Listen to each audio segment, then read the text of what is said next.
대한민국 국회에서 벌어지는 이 기묘한 수싸움의 끝은 어디입니까? 신천지를 수사 대상에서 빼달라는 여당과 오히려 더 집어넣겠다는 야당의 충돌. 이 영상은 중간까지만 보면 절대 안 됩니다.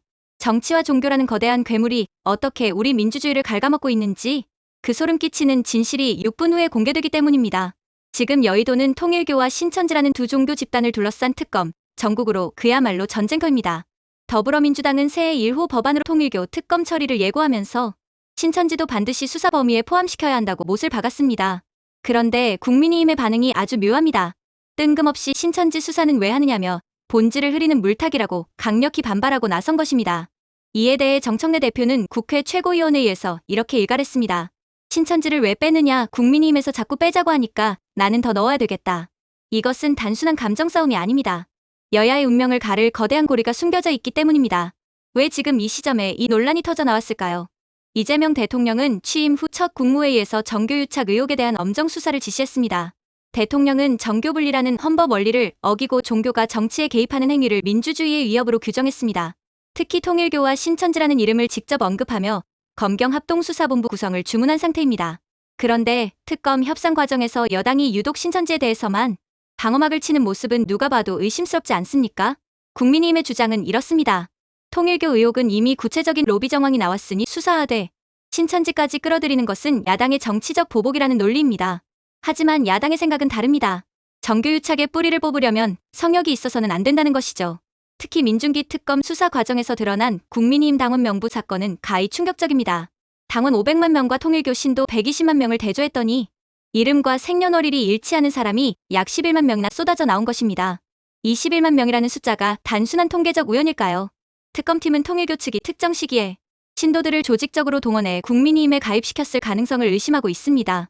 2022년 대선 전과 2023년 전당대회 당시 신규 입당원 11,101명이 언급된 문자 메시지는 매우 구체적인 증거로 꼽힙니다. 국민의힘 입장에서는 신천지까지 수사 범위가 확대될 경우 또 다른 거대 종교의 조직적 가입 정황이 드러날까봐 전전긍긍하는 것 아니냐는 비판이 나오는 이유입니다. 반면 국민의힘은 민주당 측의 전재수 전 장관 뇌물 의혹을 맞불 카드로 쓰고 있습니다. 통일교 측으로부터 현금 2천만 원과 1,000만 원 상당의 명품 시계를 받았다는 의혹인데 경찰은 이미 불가리 코리아 본점까지 압수수색하며 물증 확보에 총력을 기울이고 있습니다. 여당은 이것이야말로 진짜 수사해야 할 정교유착이라며 공세를 펴고 있습니다. 그러나 여기서 우리가 놓치지 말아야 할 중앙 클라이맥스가 있습니다. 바로 성경이 아니라 성경을 판단하는 구조가 문제이듯 정치가 아니라 정치를 오염시키는 종교적 세뇌와 유착 구조가 본질이라는 점입니다. 국민의힘이 대순진리회 같은 엉뚱한 종교를 언급하며 협상을 지연시키는 사이 신천지의 정치 개입 의혹은 점점 더 묻혀가고 있습니다. 정청래 대표가 더 넣겠다고 강수를 둔 것은 이러한 은폐 시도를 정면으로 돌파하겠다는 의지의 표현입니다. 신천지는 과거부터 정관계 로비 의혹이 끊이지 않았던 집단입니다. 피해자 단체들은 이만희 교주가 불법적으로 정치에 개입해 민주주의를 훼손했다며 구속 수사를 촉구하고 있습니다. 모략전도라는 이름 아래 신분을 속이고 가짜 명함을 만드는 기만적인 방식이 정치권 입당 과정에도 쓰였다면 이는 명백한 정당법 위반이자 헌법 유린입니다. 검증 결과는 명확합니다.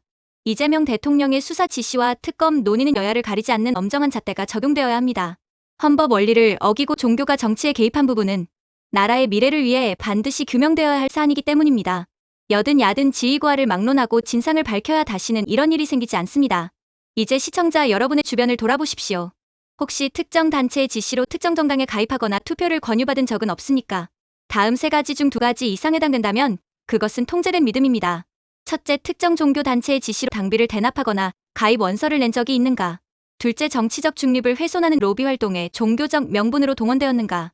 셋째, 종교 자금이 불투명하게 정치권으로 흘러 들어가는 정황을 보았는가? 이것은 종교의 자유가 아니라 민주주의에 대한 침해입니다. 여러분의 생각은 어떻습니까? 국민의힘의 신천지 배제 요구는 타당한 것입니까? 아니면 정교유착의 또 다른 은폐입니까? 지금 바로 댓글로 끝장 토론 시작하죠. 이 논란에 대해 여러분의 선택은 무엇입니까? 지금 바로 댓글로 의견을 남겨주세요. 데오스TV 구독과 알림 설정으로 진실을 선점하십시오. 공유는 누군가를 지키는 가장 강력한 보호입니다.